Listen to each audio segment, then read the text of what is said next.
The colony ship Starward Hope had been circling the planet called Vanar 7 for exactly 3 weeks when the survey team found something that would change everything they thought they knew about this new world.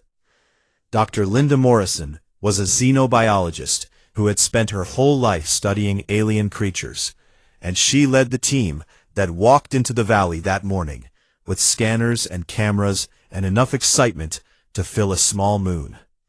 The thermal readings had shown large life forms deep inside a cave system near the purple grasslands, and Linda wanted to know what kind of creatures could produce such massive heat signatures.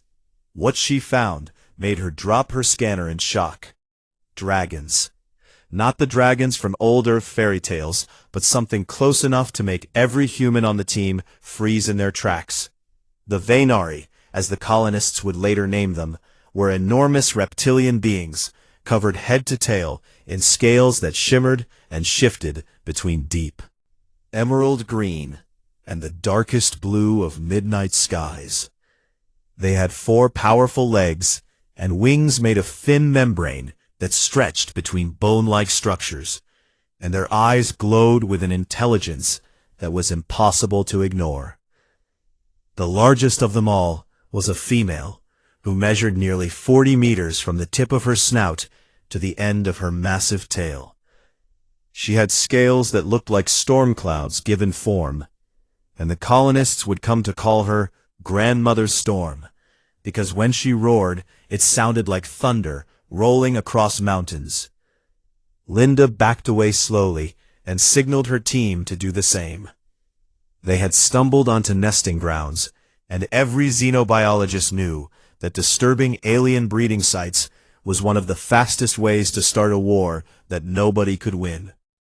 Commander Eric Hayes was a tall man with gray hair and tired eyes who had seen enough conflict in his 60 years to know when retreat was the smart choice. To build their settlement 12 kilometers away from the caves, hoping that distance would keep the peace between humans and dragons. It did not work. Grandmother Storm made her feelings known within the first week. She flew over the settlement at dawn, every single day, and her shadow was so large that it blocked out both of the planet's twin suns. Her roar shook the walls of the prefabricated buildings, and knocked tools off shelves, and sent children running to hide behind their parents. She never attacked directly, but her message was as clear as if she had written it in fire across the sky. Leave this place or face the consequences. The Colonial Council met every night to discuss what they should do. Some wanted to pack up and find another world, because no amount of resources was worth dying for.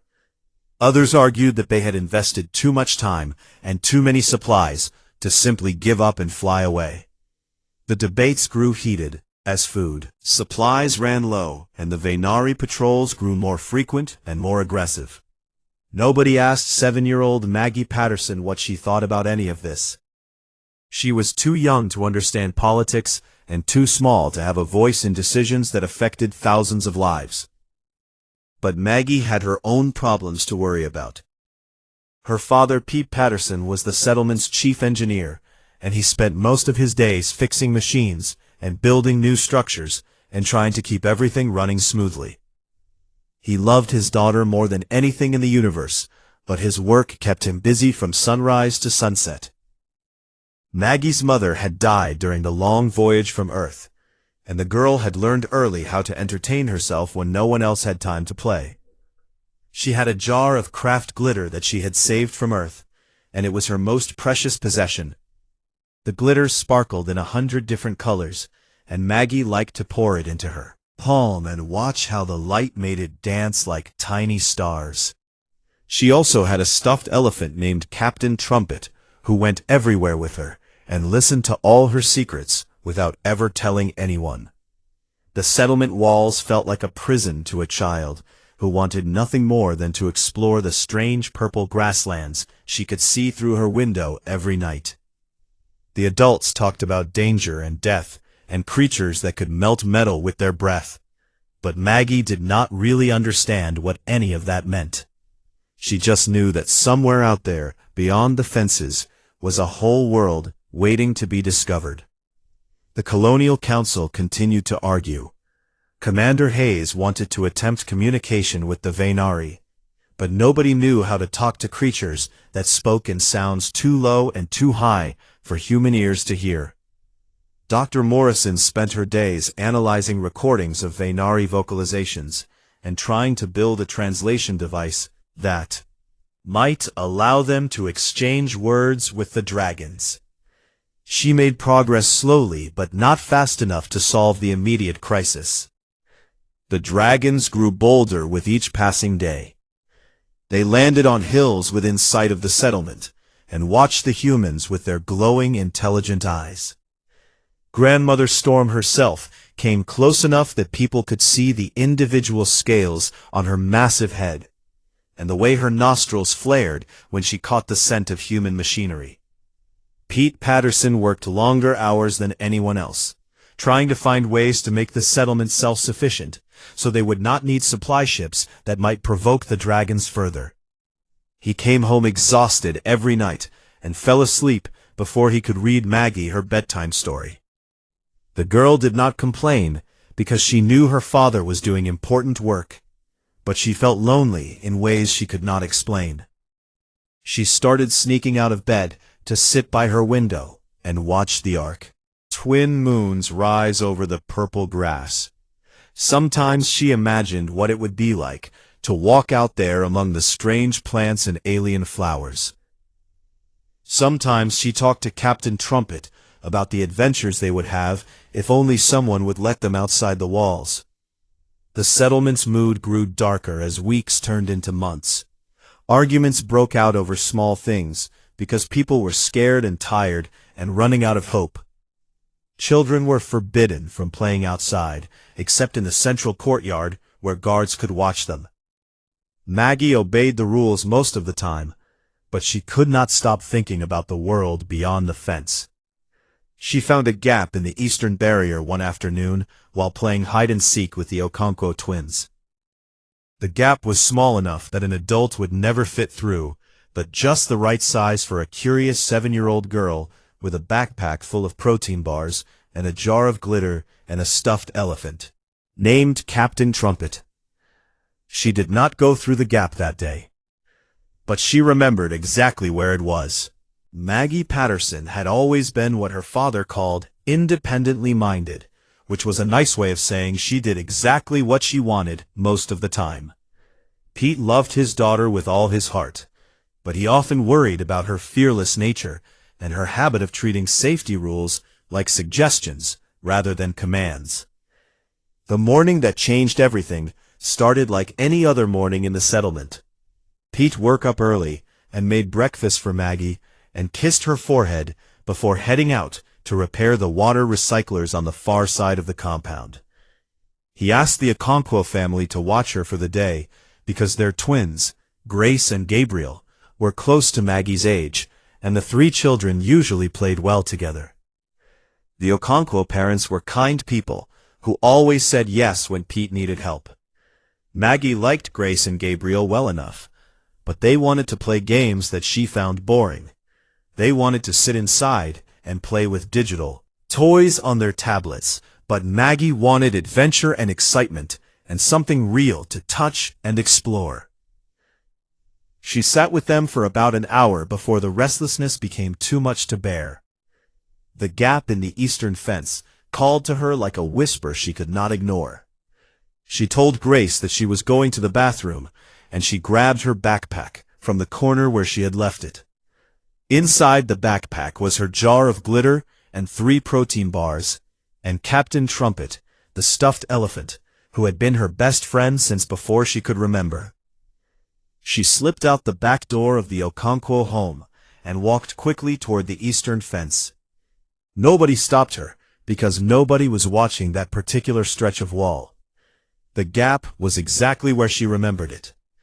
Maggie squeezed through without difficulty and found herself standing in the purple grasslands of Vaynar 7 for the first time in her life. The grass came up to her shoulders. and it swayed in the warm breeze like waves on an ocean she had only seen in pictures. The air smelled sweet and strange, and completely different from the recycled air inside the settlement. Maggie walked without any destination in mind. She just wanted to see what was out there, beyond the walls that had kept her trapped for so many months. The twin suns hung high in the sky and painted everything in shades of gold and amber. She found flowers that changed color when she touched them, and insects with wings like stained glass, and rocks that hummed when she picked them up. Everything was new and wonderful, and she felt happier than she had felt in a very long time. The river appeared after about an hour of walking.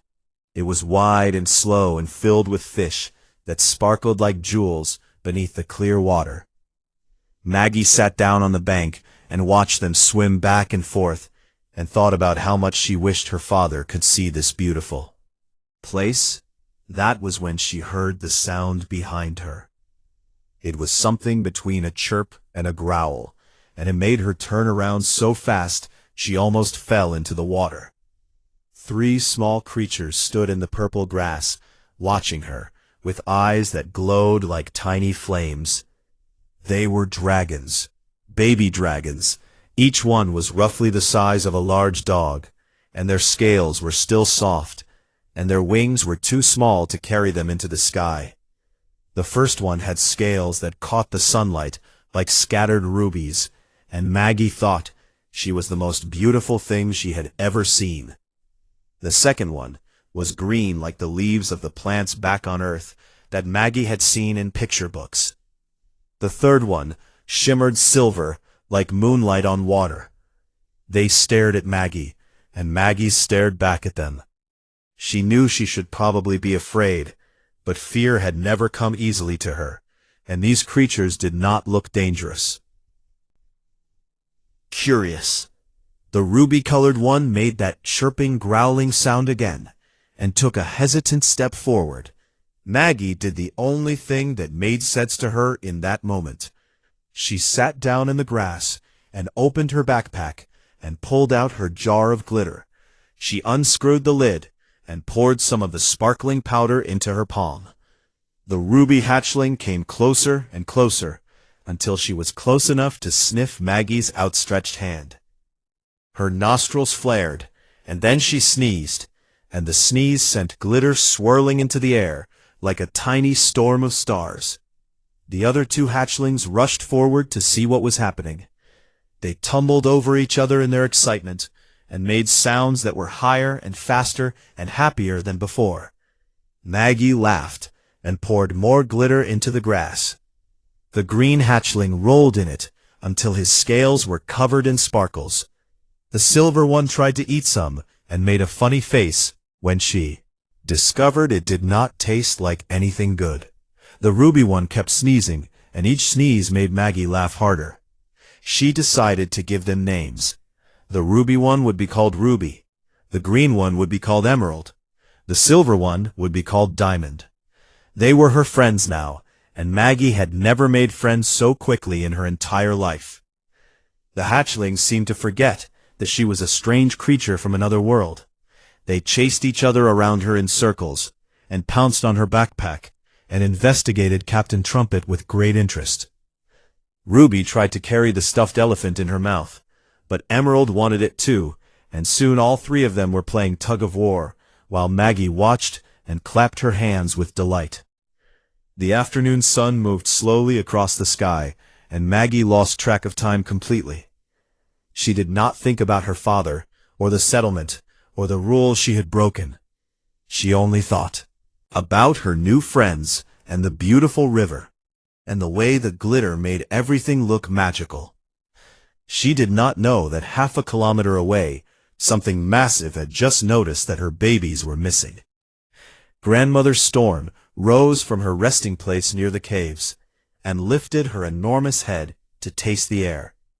Her children were not where they should be. Her children smelled like something strange and wrong, and Grandmother Storm was coming to find them. The roar that split the sky was unlike anything the colonists had ever heard before. It shook the ground beneath their feet and rattled windows in their frames, and sent birds that were not really birds screaming into the air from every tree in sight. Pete Patterson was elbow-deep in a broken water recycler when he heard it, and something in his chest turned to ice. He dropped his tools and ran toward the Okonkwo home faster than he had ever run in his life. Grace and Gabriel were standing in the doorway, looking confused and scared. And when Pete asked them where Maggie was, they said she had gone to the bathroom hours ago. The bathroom was empty. Pete searched the whole house in less than a minute, and then he searched the streets around it, and then he searched everywhere he could think of, while his heart pounded so hard he thought it might burst. Commander Hayes found him near the eastern fence, where the guards had discovered a small gap that nobody had noticed before.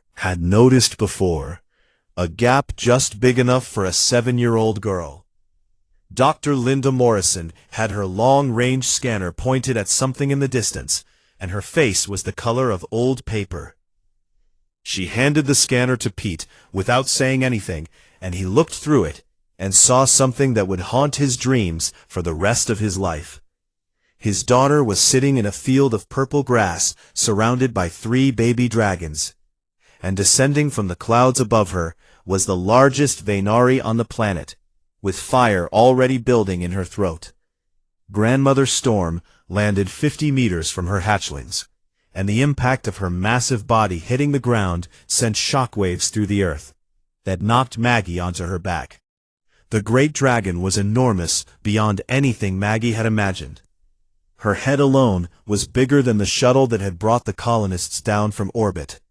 Her scales rippled with colors that seemed angry, and her eyes burned with a fury that made the air itself feel heavy and hot. Plasma gathered in the chambers at the back of her throat and glowed orange through the translucent scales of her neck, like lava flowing beneath thin ice. Commander Hayes mobilized every armed colonist in the settlement. 37 people with weapons that seemed like toys compared to the creature they were facing. They formed a line at the edge of the field and pointed their guns at Grandmother Storm, even though everyone knew that bullets would bounce off her scales like rain off a mountain. Pete Patterson did not wait for orders or permission. He pushed past the line of armed colonists and ran into the field toward his daughter. Someone shouted at him to stop, but he could not hear anything except the blood rushing in his ears and the desperate prayer that repeated over and over in his mind. Please let her be okay. Please let her be okay. Please let her be okay. In the grass, and looked at the massive creature that was preparing to turn her into ash. She should have been terrified. She should have been screaming. She should have been running as fast as her small legs could carry her.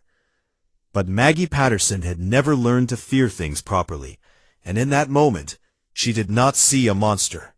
She saw a mother. Ruby chirped happily and bounded toward Grandmother Storm, trailing Sparkles with every step. Emerald and Diamond followed close behind, their clumsy legs sending up puffs of purple grass as they ran. They circled their mother's enormous legs and chattered in their high-pitched voices, showing off their new decorations with obvious pride. Look at us, they seemed to be saying. Look how pretty we are now. The plasma in Grandmother Storm's throat flickered. The angry colors rippling across her scales slowed and shifted. Her massive head tilted to one side as she watched her children dance around her, covered in something bright and strange and utterly unfamiliar. Maggie stood up slowly and brushed the grass off her clothes. She reached into her pocket and pulled out the jar of glitter that still had some sparkles left inside. She held it up so Grandmother Storm could see. The great dragon lowered her head until her eye was level with the tiny human child. That eye was larger than Maggie's entire body, and it studied her with an intelligence that was vast and ancient and completely beyond human understanding. Maggie could see herself reflected in that enormous eye. A small, soft creature holding a jar of shiny powder, standing her ground when any sensible being would have fled. She poured the last of the glitter into her palm, and held it out toward Grandmother Storm. Ruby chirped encouragingly. Emerald bumped against Maggie's leg, as if to say, "Go on, she will like it." Diamond sat down in the grass and watched, her silver head tilted to the side. The colonists stood frozen at the edge of the field. Pete had stopped running because he was afraid that any sudden movement might break whatever strange spell was keeping his daughter alive. Dr. Morrison whispered observations into her recorder, with a voice that trembled like a leaf in a hurricane. Commander Hayes kept his people still, with nothing more than a raised hand and a look that said, "If anyone fires a single shot, I will personally throw them into the sun." Grandmother Storm breathed out slowly. The plasma faded from her throat. The angry colors disappeared from her scales and were replaced by something that none of the humans could identify. She did not take the glitter from Maggie's hand, but she did not kill her either. Minutes passed that felt like hours. The hatchlings grew tired of standing and curled up around Maggie one by one. Ruby pressed her warm scales against the girl's right side. Emerald settled against her left. Diamond rested her silver head in Maggie's lap and closed her glowing eyes. Maggie was tired too. The excitement of the day had finally caught up with her, and her eyes kept trying to close, no matter how hard she fought to keep them open. She leaned back against Emerald's warm body and hugged Captain Trumpet to her chest. Within moments, she was asleep, surrounded by baby dragons, watched over by their mother, while 37 armed humans stood helplessly at the edge of a field and tried to understand what they were seeing. The sun began to set and painted the sky in shades of orange and pink and purple. Grandmother Storm settled onto the grass, with her wings folded like vast tents around her children, and the strange small creature they had decided to adopt. She did not sleep. She did not look away. She simply watched and waited. Ancient mind, she began to wonder if these soft, weak humans might be something more than enemies, after all. For 3 hours, nobody moved. Pete Patterson stood at the edge of the field with his fists clenched so tight that his fingernails left marks in his palms. Every instinct in his body screamed at him to run to his daughter and grab her and carry her away from the massive creature that could end both their lives with a single breath. But something told him that moving now would be the worst mistake he could possibly make. Commander Hayes kept his people in formation with quiet words and steady hands. The armed colonists were tired and scared, but they trusted their commander, and they held their positions, even when every nerve in their bodies begged them to run. Dr. Morrison never stopped recording. Her scanner captured every sound and every movement and every subtle shift in the colors that played across Grandmother Storm's enormous scales. She was building a database of Vaynari communication, and she knew that what she witnessed tonight might be the most important data she would ever gather.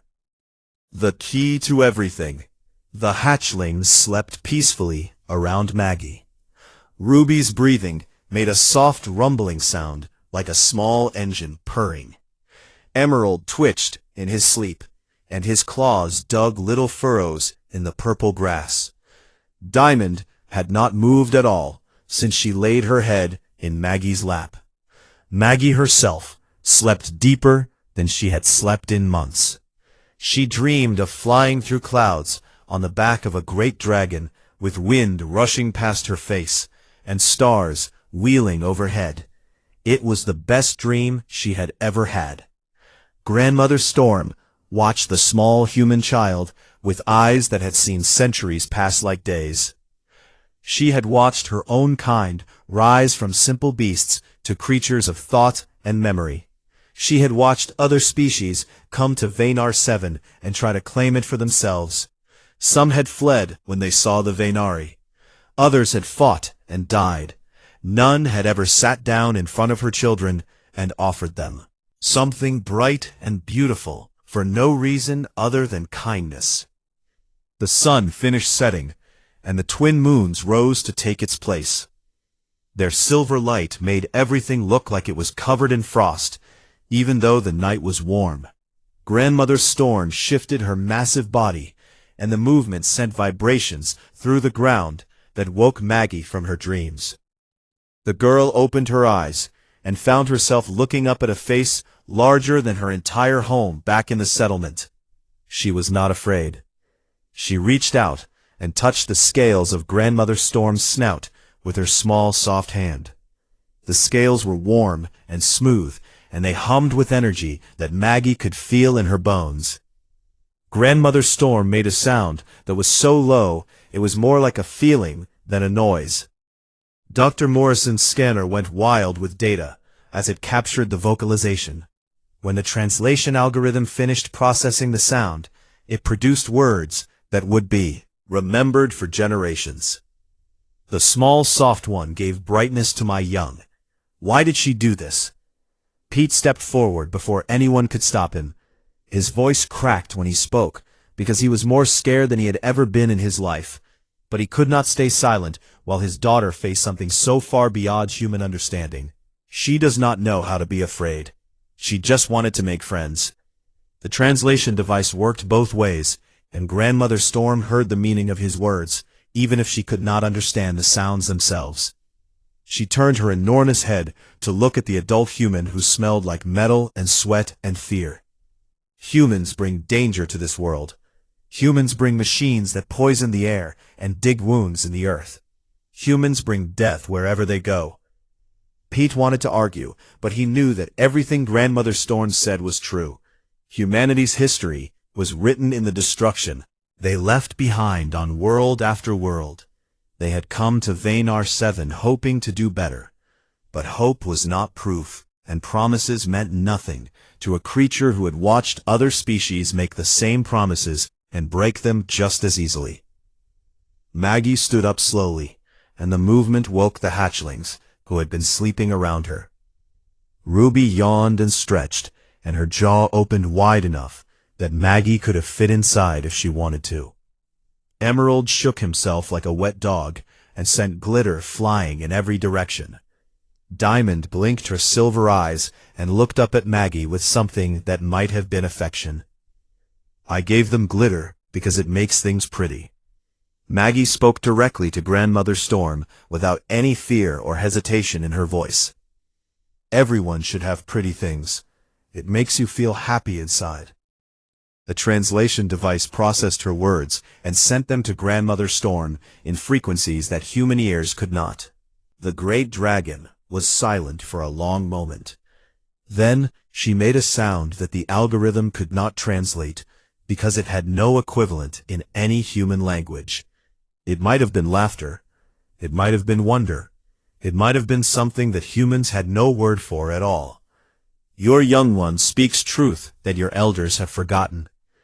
Grandmother Storm's words appeared on Dr. Morrison's tablet, and she read them aloud for everyone to hear.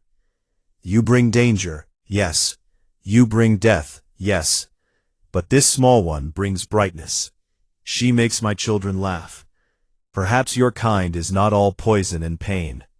Perhaps there is something worth saving in you, after all. Pete fell to his knees in the purple grass. Tears ran down his face, because he understood what was happening, even if he could not explain it. His daughter had done something that armies could not do, and diplomats could not do, in the galaxy could not do. She had made a mother see past her fear and anger to something deeper and more important. Maggie walked over to her father and put her small hand on his shoulder. It is okay, Daddy. The big dragon is not mean. She was just scared for her babies, like you get scared for me. Pete pulled his daughter into a hug so tight that she squeaked. He held her and cried, and thanked whatever forces in the universe had brought them to this moment, alive and together. The armed colonists lowered their weapons one by one. Commander Hayes let out a breath he did not realize he had been holding. Dr. Morrison kept recording, because she knew that the data she was gathering would change the future of human and Vaynari relations forever. And in the silver moonlight of Vaynar 7, a great dragon and a small human child looked at each other across the vast distance between their kinds. They did not understand everything about each other. They probably never would. But understanding was not necessary for connection. Sometimes, all you needed was a jar of glitter and a heart brave enough to offer it. The scholars and historians who studied interspecies relations would later say that the peace treaty between humans and Vaynari was the most unlikely diplomatic success in the history of space exploration. It began with a 7-year-old girl and a jar of glitter, and it grew into something that changed the fate of 2 species forever. The negotiations took many months of careful work. Dr. Linda Morrison became the official translator between the 2 peoples, and she worked from dawn until long past midnight every single day. She learned that the Vaynari language contained sounds that human vocal cords could never produce, and meanings that human minds could barely grasp. But she also learned that communication was possible when both sides wanted it badly enough. Commander Eric Hayes surprised everyone with his talent for finding common ground. He was a soldier who had spent his life preparing for war, but he discovered that he was even better at building peace. He met with Grandmother Storm and her advisors again and again, and slowly they began to trust each other. Pete Patterson contributed in his own way. He designed new atmospheric processors that could clean the air without disturbing the delicate ecosystems around the Vaynari caves. He built machines that worked quietly and efficiently and left no poison in the soil or water. He showed the dragons that human technology did not have to be destructive. But the real diplomacy happened in the field by the river, where it had all begun. Maggie Patterson returned there every single day to play with Ruby and Emerald and Diamond. The hatchlings grew quickly, because that was how Vaynari young developed. Within a few months, they were larger than horses, and their wings had grown strong enough to lift them into the sky. But no matter how big they got, they never forgot the small human girl who had given them their first taste of brightness. Ruby would lay flat on the ground so Maggie could climb onto her back. Emerald would bring her gifts from the river, including fish and interesting rocks, and once a very confused frog-like creature that he seemed to think was a toy. Diamond was quieter than her siblings, but she always stayed close to Maggie and watched over her with those glowing silver eyes. Grandmother Storm observed these interactions with something that might have been approval. She did not trust all humans the way she trusted Maggie, but she accepted that not every member of a species had to be the same. Her word was law among the Vaynari, and when she decided to give the humans a chance, the other dragons followed her lead. The settlement grew and changed as the months became years. New colonists arrived from Earth, and they learned about the delicate balance that had been established between the 2 species. Children grew up playing alongside Vaynari hatchlings, and the sight of humans and dragons sharing meals and stories became as normal as the rising of the twin suns. Maggie turned 8, and then 9, and then 10. She learned to speak fragments of the Vaynari language, even though her throat could not produce most of the sounds. She learned to read the color patterns that flickered across dragon scales and understand what they meant. She became a bridge between worlds in ways that no adult diplomat could match. The hatchlings gained their full flight abilities when Maggie was 11 years old. Ruby took her on her first flight 3 days after her birthday, and they soared above the purple grasslands, while Maggie laughed and shouted with pure joy. From that height she could see the settlement and the caves and the river where everything had begun. She could see how small and fragile human buildings looked compared to the vast wilderness of Vaynar 7. But she could also see how the 2 communities had grown together and intertwined like vines climbing the same tree. On the first anniversary of what the colonists called the Glitter Incident, a formal ceremony was held at the boundary between human and Venari territory. Commander Hayes presented Grandmother Storm with a specially designed gift. It was a crystalline container filled with every color of glitter that the colony's machines could produce. There was gold and silver, and red, and blue, and green, and purple, and colors that did not have names in any human language. Grandmother Storm accepted the gift with a sound that Dr. Morrison's translation device interpreted as something very close to laughter. Your young one taught my young ones to find joy in small, bright things. Perhaps that is what your kind does best. You find beauty where others see only stone. You bring light to dark places. You make the universe a little brighter just by being in it. And learn, and see if that brightness can last. The words were recorded and broadcast across the human networks, and they became famous on dozens of worlds. People who had never heard of Venar 7 learned about the little girl who had made peace with dragons, armed with nothing but craft supplies and courage. 20 years passed in what felt like the blink of an eye. Maggie Patterson grew into Dr. Margaret Patterson, a xenolinguist and diplomat who was recognized as the leading expert on Venari human relations. She still visited the river where she had met her first friends, and she still brought glitter, even though she was far too old for such things. Ruby and Emerald and Diamond had become leaders among their own people, just as Maggie had become a leader among hers. Their scales were permanently decorated with sparkles that they refreshed whenever Maggie came to visit. When the Galactic Council convened to discuss humanity's application for full membership, Maggie Patterson stood ready, poised, and confident. Membership among the spacefaring species of the galaxy, the Venari sent a representative to speak on their behalf. Ruby stood before the assembled delegates, with her scales glittering in the council chamber lights. She spoke of a small human child who had wandered into danger, with nothing but a jar of sparkles and a heart full of curiosity. She spoke of how that child had changed everything her people believed about humanity. She spoke of brightness and connection, and the power of small acts of kindness to transform the universe. The council voted unanimously to accept humanity into their ranks. Maggie watched the ceremony from the gallery, with her father sitting beside her. Pete had grown old and gray, and his hands shook when he reached into his pocket. He pulled out a small jar of glitter that he had carried with him every day for 20 years. Just in case, he said, with a smile that made him look young again. Might need to make a friend. Maggie laughed and took the jar and held it up to the light. The glitter sparkled like it always had, and for a moment she was 7 years old again, sitting in a field of purple grass, while 3 baby dragons discovered that the universe was full of beautiful things they had never imagined. Some moments were worth keeping forever. Some friendships were worth more than all the treaties and agreements and political arrangements in the galaxy.